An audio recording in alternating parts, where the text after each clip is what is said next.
Good morning. Good morning, ladies and gentlemen. My name is Simon Taylor, and welcome to episode 88 of the FinTech Insider Breakfast Show. In this show, we bring you the brightest and best from around the world of fintech and banking every single weekday, straight to your homes. 8:30 British summer time, apart from on Wednesdays when Sam Moore goes live at 3:30 BST or 10:30 AM ET for our US friends. But both shows go live here on LinkedIn on the 11FS account. Today, I am thrilled to be joined by Paul Harrald, who's head of Curve Credit at Curve.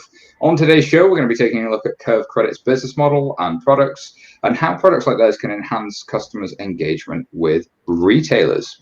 Good morning, Paul. How's it going? Good morning, Simon. It's going well, thank you. You appear to be in an office-shaped environment. How's that treating you?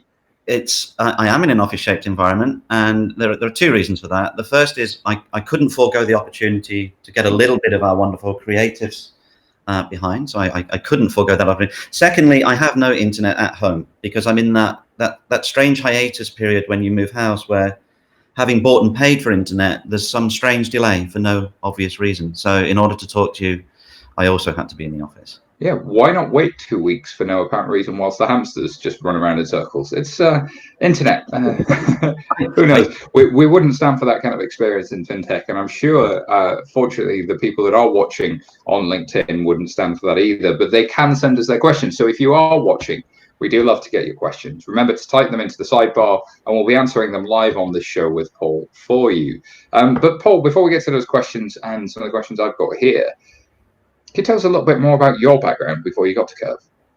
Yeah, so the relevant parts of my background, I suppose, begin with some roles I had at the Royal Bank of Scotland, where my great friend Tony Surridge and I sat on the boards of both a large merchant acquirer and a large issuer of credit cards, and many a time we spoke about the potential synergies and links between the payments world and the lending world, and of course these were not conversations we pursued in earnest at RBS, but I've always thought about my conversations with Tony about the fact that the payments world and the lending world appear to be running along parallel tracks. So for a long time, I've been looking for an opportunity to take advantage of those synergies. Another piece of relevant background is Richard Langstaff and I were the founding team of a company called SAV Credit, which we founded in early 2000. SAV began its life essentially as an alternative credit scorer. We bought the rejected applications from all of the issuers in the UK. We rescored them and went on to lend to those customers successfully. And of course, New Day has gone from strength to strength after we sold it. So I suppose one of the more successful fintechs exits in the UK, but it was that long ago the word fintech hadn't been invented, so it's ancient history now. But I like to think it was a fintech startup. Since then, I've spent a little bit of time at Google working on payments products with them, mainly in Asia and India, and I've done some fintech investing, initially out of a hedge fund in London. And then secondly, and how I got to know Curve is I worked for a while with as a private equity fund manager. And although I can't claim Curve as one of my investments, it was in my portfolio. And all of a sudden, those distant conversations that Tony Surridge and I used to have about surely there's a combination of payments and lending that would be highly efficient.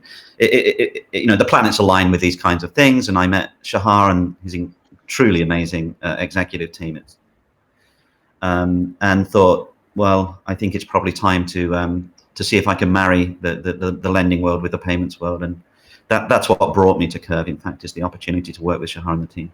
Exciting times, and I love when somebody's nerding out about how the rails of financial services all work and could work better for customers. Once you really understand those, if you can look under the hood of the rails a little bit, what you can start to do for customers becomes unbelievable. And there's always a few people that really get what's going on under the rails, and they tend to have worked in banking for a little while, mostly because it's so jargon laden. But actually, once you scratch beneath the surface, conceptually, it's all quite simple and to understand. But I'd love to dive into, on that basis, what is Curve Credit then? How have you guys put something together? Yeah, I find it easiest to describe from our customer's point of view, and I'll try to generalize a little bit to what we're trying to achieve. So The way the customer will perceive Curve Credit is as a user of the Curve app. I'm hoping that there's sort of a general understanding that the Curve app is an over-the-top banking app whereby you can provision any number of credit and debit cards. We will issue a physical debit card. You can transact happily on this single debit card, having chosen which of the underlying cards you wish to fund the transaction.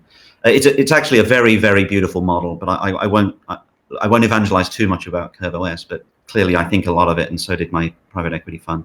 Just one comment, because everybody that I've just described, the Curve debit card and the underlying issuers, we all want each other to be a success. We're not replacing anything. We want the underlying issuing card to be a successful card. We're just facilitating the grouping of those so that there can be a choice made. So how will the customer? So the customers has this app. It has this beautiful UX. We will just indicate the possibility of credit, but it takes a very specific form. So for those eligible customers, we will communicate to them that the following two things are possible for them. The first is that they can choose an underlying credit card that may be carrying a revolving balance. And in the way that's quite common now, they can choose to transfer a portion of that revolving balance to a relatively short maturity installment loan. So they can convert their potentially high rate revolving credit into a short maturity, lower rate unsecured loan. But there's a second way we're going to present it, and it's the following: that, as you know, each time that you make a transaction on your Curve debit card, then you'll receive an alert. You've just spent X pounds at Amazon, or in my case, X pounds at Richer Sounds, or something that suits you.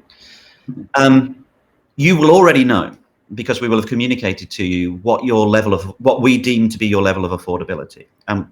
The customer can alter this if they think it's too high. What that means is when the transaction appears in your alerts, you can either immediately choose to place that on, let's say, a 3-month or a 6-month installment loan. So you can click it, press 3 or 6, and it's on a short-term installment loan. There's another way you can do that, which is at your leisure in the evening, having taken a look at your history of transactions over the past week or 2 weeks. You can say, actually, I want to go back in time. Actually, I really want to put that on an installment. I want to put that on an installment loan. And this may be an individual transaction that you made historically. What we're doing in the background is we're bundling these individual loans, if you like, together to present to the customer very clearly what is now their obligation to us. How much are we expecting from them per month? And they will have this laid out in them. Now, in a sense, those two ways of presenting the loan are kind of the same thing, right? Because that balance that you transferred from your underlying credit card was generated by these transactions just like these. And those transactions that I'm presenting to you, they're nothing other than balances on credit cards, potentially. They may be on debit cards. But the point here is that if I've communicated to you what your affordability level is, and obviously there's a lot of hard work that goes in the background, from the team to determine that affordability measure. But once we've established your creditworthiness and affordability, if you know it's available to you, and we've developed a UX that allows you to select transactions and place them on short-term installment loans, then when you're contemplating your next transaction, you've got point-of-sale credit via Curve Credit. It's in your app. It's latent. You know your phone has this point-of-sale capability. And it seems to me what we can also do is to say, if you're looking at your computer screen and you're contemplating the purchase of something, you open up the app and say, what would it look like if I did put this on an installment plan? You can gamify and see if you really like the repayment plan. And if you don't like the 3-month, you can try the 6-month. And we will combine it with your existing loans, and you can decide whether you agree with us that it's that you can afford it, for example. You can make a sensible and responsible borrowing decision too. There's something really nice about the sense of control from a consumer perspective. Yeah. And That, as we know, the whole sort of point of sale lending space has really kicked off into a different stratosphere in the last couple of years. And some of the traditional lenders, the V12s, the Hitachi Capitals, and so on, have been around for quite some time. So that you walk into a furniture or an appliance store and you take interest-free credit for over a period of time or on a car. But this is different. This is, I'm on an e-commerce platform and I choose to pay for that over 3 months with Klarna. In the US, Affirm are really big. In Australia, Afterpay are really big. But it's at that point of checkout. What you're saying is something different. Is I'm looking at my phone, and after I've made the payment, I have this, a bit like I would with Curve. I can choose which card something goes onto. Now I can choose, not only does it go onto a card, I can have this installment line of credit that sits against that one particular transaction. So you're still early in this journey. Sort of, you've started testing it. What have you found from customers? Do they like this thing, or is it sort of confusing? I think I should be clear. We will test with customers. We'll probably test with our beta customers. As you know, we have this large group of customers who love to try out things for us. But just to be clear, we've actually tested it on ourselves only so far. So in other words, we've issued loans to ourselves. And what have we learned? First of all, we've learned that there are subtleties with UX design. I mean, I think I know we will end up with a very beautiful UX. Curve is almost unparalleled, I think, in its UX design. But there are subtleties. The difference between swiping and clicking. How clearly have we actually described this loan to ourselves and its implications? I completely agree. The difference between good and great is often misunderstood. Sometimes people look at the number of clicks it took to do something and misunderstand. It's not about how many clicks it took. It's how much is that person converting. People look at the wrong metrics. Instead of looking at the outputs, they should be looking at the outcomes. So I've got a lot of time for somebody who's really looking at how the individual words of copy and how that's impacting experience and conversion, individual logos and gestures and how that's impacting conversion. That's the thing that you need really strong analytics to be able to make a difference around, but a really deep understanding of customer.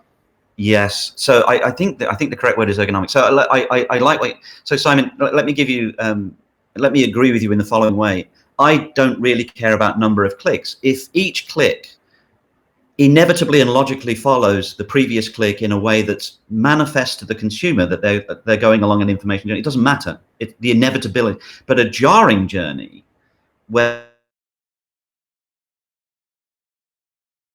to swipe what comes next, that's jarring, and I think that's where you lose customers. But if each step appears logical and inevitable from the prior step, and the output from each step is ultra clear as to what you've achieved. For example, you are now simulating what your loan would look like. Would you like to change it to 6 months? If that's just inevitable, the number of presses is utterly irrelevant. You're falling forward into an experience that feels coherent. And actually creating that sense of falling forwards with behavioral economics and behavioral science is a real art. And I think sort of defaulting people in, the nudges and the types of things that you can really do once you understand the psychology of the user, I think is really powerful. Something I thoroughly enjoy. But isn't there a responsibility with that clarity of UX that people avoid taking credit that they don't need, especially in times when people are under financial pressure? I think this is a critical point, and it's critical in particular for digital lenders. I think there's a very important notion that goes alongside creditworthiness and affordability, and it's vulnerability alongside fairness. And there's a very heavy emphasis on lenders to make responsible lending decisions. There should also be an emphasis, of course, on borrowers to make responsible borrowing decisions. So how do we facilitate it? The first way you facilitate it is in the way that you've described, is absolute clarity on what your repayment schedule must look like. In other words, when a customer takes out a Klarna, a company I admire greatly, by the way, Klarna, when a company takes out a Klarna loan or another wonderful company, a Timit loan, who you may know, issue a Visa credit card and installment. The thing about short-term installment loans is they're very easy to communicate to somebody. So you can talk about APRs and interest rates, but the simplicity of a short-term installment loan is on this date, we will be asking for precisely this amount of money, and that will happen for this date, and this date. I don't think that clarity is extraordinarily important to me, because I can't force borrowers to make responsible borrowing decisions, of course, but I can present them with precisely the information that's required, which is probably not an APR, although it's important for comparison purposes. It is quite simply the quantum of money that I'll be requesting on the following days of the week.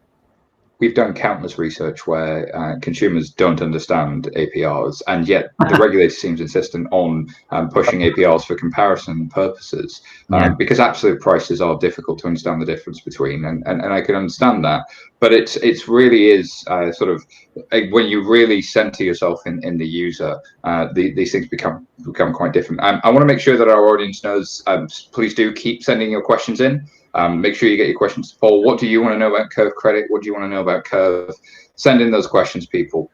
I want to pick up, Paul, from that point about sort of helping people drive affordability and kind of really understand that more. You were kind of leading towards responsible borrowing. Can you expand on what that might look like from a user's perspective? Yeah, I think that there's a charity I admire in the UK called Step Change. I'm sure you know them. They're preeminent debt-related charity, and I read a lot of their work. They work a lot with Parliament, particularly on parliamentary working groups. They act as a secretariat, and there's been a recent sequence of Times articles about the possibility that companies like Curve Credit and Klarna and others are luring vulnerable people into taking out credit that they couldn't otherwise afford. And there's an extremely eloquent expression of the way Step Change think lenders should address that. And I will get it wrong, and I won't be as eloquent as Step Change, but what it amounted to is that the act of borrowing should be a conscious, mindful one. It should be a considered activity, not an impulsive activity. And that charity has worked a great deal on persistent debt, which is a concept introduced and legislated by the financial conduct authorities, recently. My view on, so what can I do to encourage responsible lending is I don't want to introduce an unnecessary amount of friction into the process simply to create a pause in the process of taking out a loan. That's costly and unnecessary. And it feels a bit like waiting for my internet in some respect. I think that's unnecessary. I also think we need to remember that not granting credit can create financial distress too. The decision, there has to be a balance here. So what's the best that we can do? I think the best we can do is to allow people the efficiency of being able to place transactions onto extraordinarily clear installment loans, and to have, in addition to the normal calling off period, to be able to go back in time and say, you know what, I don't think I want to do that. I just want to go back to where I was, in which case we will do it. We have an amazing go back in time functionality, in which case we will say, look, if you don't want this, if you want to go back to it, that's absolutely fine with us. So secondly, I do think short-term installment loans benefit from the clarity I've described already. It's inescapable what your obligation to your lender is. And I think that combination of clarity is really powerful, isn't it? It was actually Bhavin Shah who actually asked about how do you incorporate responsibility and affordability, and I think you've answered that quite well. And agree with you that the charity Step Change do phenomenal work. If you know anybody in trouble with persistent debt, do check out Step Change. And Tobias, if you're listening, we'll have to get them on the show at some point. They're phenomenal. There's a good question from Madhav here, who's watching along live, who asks, does Curve Credit have any plans to extend the work you're doing with credit to the SME segment, who've got a challenge on affordable lending themselves? Yeah. So I have to say that the recent events have placed a heavy emphasis on cash management. If I look at what's available to small businesses, and I think if we're going to talk Curve Credit and small businesses, we mean micro businesses. These are small limited companies of a handful of people. I think there's an obvious opportunity for Curve Credit, because the idea that there are unexpected short-term cash flow needs for small businesses is well established. For example, let's take the example of invoice discounting. There's €1 trillion of invoice discounting per year. This is where a company chooses to sell the rights to a receivable over 30 or 60 days to help its cash flow position. Again, if I look at the payments world, it seems to me that if a small business has payment cards, and they always do, sometimes they're the director's personal credit card, of course, then it should not be necessary for them to meet those unexpected short-term cash requirements by paying large interest rates or having the loan secured, fixed and floating charge on everything. It should not be necessary. It seems to me a company like Curve Credit has a wealth of data available to it, in addition to the potential to use open banking and other mechanisms. It seems to me there is an opportunity for Curve Credit to take the fundamental nature of its consumer proposition and make it available to small businesses. So very long answer. The answer is yes, we will look at small businesses. Watch this space. Matt, I've a great question. There's a couple of questions here. I'm going to throw them both at you because I think they're sort of related. So question from, I have no idea how to say her name. I think it's Shido's. But apologies if I've completely butchered that. It's a lot of vowels for this time of the morning. How do you think the pandemic and subsequent job losses will affect credit scoring? And how are you going to respond to that? So that's question number one. And then question number two from Henry at 11FS. You might offer this service to other banks and credit card providers. Is that something you're looking at? So one, how's the pandemic impacting credit scoring? Two, are you offering this to other people? Well, very good questions. I think a lot about credit scoring, actually, and I have done for years. I've been a bit of a student of it. But apologies for the slightly long answer. There's already been a perverse-looking effect on credit scores, both in the US and the UK and elsewhere, by which the average credit scores have gone up during the pandemic. And there are various explanations for this. One of the explanations is that people need credit, take out credit, perform on credit, and it's a quirk of the credit scoring world that information increases your credit score. In other words, the easiest way to increase your credit score is actually to take out a loan and then perform on that loan. There's something I've been thinking about a lot with regard to my own creditworthiness and affordability assessment. Take the following hypothesis that somebody has defaulted on your loan solely because of the coronavirus pandemic, solely because of that. It's an unlikely random event entirely out of the control. It seems to me, as a matter of principle, their credit score should not change despite that default. Nothing intrinsically has happened to this person and their ability to repay you. An external act of nature has caused the default.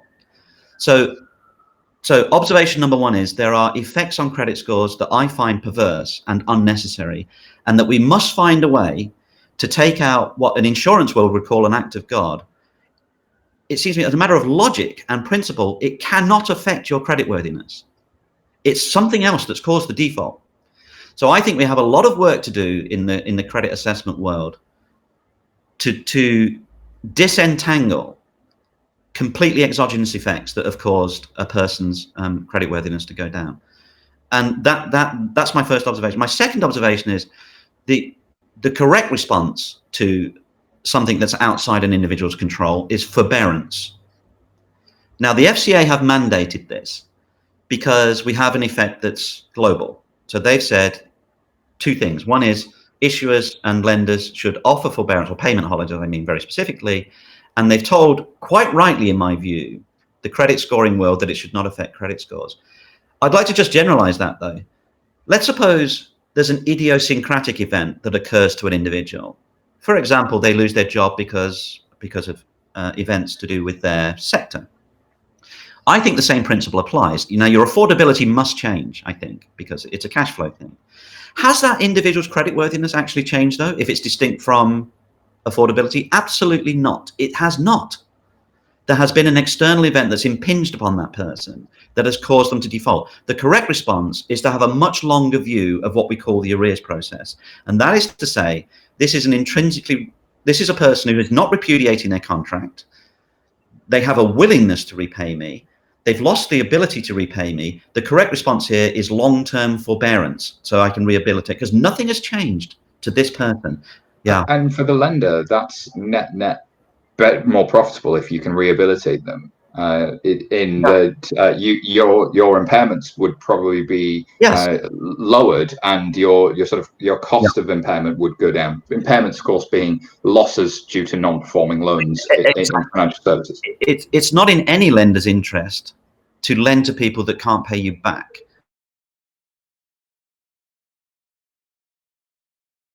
About how lenders are setting aside an awful lot of capital for potential loan losses. Now we are staring at an uncertain future, so perhaps that is just prudent. But there are also other processes and tools, and which many I know are considering. I know a lot of banks have done a lot of good work around forbearance. It's interesting how that impacts the nature of credit itself and credit scoring. I'm conscious we've only got a couple of minutes left, and there was a question from Henry that I want to get to around, are you going to make this available to other banks? What a question. Let me put it this way. I think Curve Credit, I'm very lucky in that I have some of the best brains in the world working alongside me. I don't think, therefore, it's an exaggeration to say that Curve Credit will develop a competence in the assessment of vulnerability. I'd love to talk more about vulnerability, actually, but we can't. In vulnerability, creditworthiness, and affordability. Not only do we have a very rich data source, we have a bright group of people rethinking these problems from scratch. Is my plan, therefore, to only be an on-balance sheet lender and earn net interest income? Maybe. I mean, I'd like to do that. I think it's sensible for fintechs to do that. But I can't take over the world of lending. I'd love to be as big as Klarna and expect to be as big as Klarna, but even companies as big as Klarna there's plenty of other opportunity. It seems to me Curve Credit should consider two possibilities then. One is to directly, I mean, I don't need to integrate with merchants, but that's not my business model. I just don't need to. It doesn't mean I don't want to. So would it be sensible for me to find a large partner where I can offer point of sale credit in the same way that Klarna does? Of course it would be sensible of me to do that. Would it also be sensible of me, and I think this is a business model for all incumbent banks, is to go to a bank who may not even have a consumer lending capability, may well not have a point of sale capability, and say, I am that capability. You don't need to build it, I am that capability. So it's a great question. I think about it a lot, and it would be foolish to think that my only business model is to earn interest income. The nature of balance sheet based lending is that your cost of capital is lower, but that also you're only as good as your balance sheet, and therefore it's likely that there will be many lenders in the future. So it seems like an eminently sensible approach, Paul. We are coming to the top of the hour, so I am going to make sure that we give you an opportunity to tell people where people can find out more what you're getting up to, Paul. Yourself, where do people find you, and where do people find out more about Curve Credit? At the moment, if anybody listening is interested in trying the product, we have a waitlist page that's available from the maincurve.com website. So you can sign up, and we'll make sure you're among the first few thousand to get the product. My own activities, you can. I mean, I have a profile on LinkedIn, and I will always respond to any message I receive via any medium. I will always take the trouble to read it and respond to it. So if there are any questions about Curve Credit, any observations about my business model, or even how I feel about, when I can next see Tunbridge Wells play cricket, I will respond. I live just near the cricket ground, so I miss being able to watch the cricket. I will respond. I mean, I will respond to any direct contact via LinkedIn where my profile is under my name, or at the obvious email address, which is paul.harrald@curve.com. Fantastic. Well, that's how you get hold of Paul, everybody. And if you want to find us, just keep checking us out here every day on the 11FS LinkedIn account, or you can find us at 11FS.com. I'm sure you've got loads to be getting up to today. On Monday, we're going to be joined by Duncan Grelson from Climate, who I'm extremely excited to speak to. Of course, everything happening in sustainability and impact is near and dear to our hearts at 11FS. But we hope you have a great day, everybody, and we shall see you soon. Bye for now.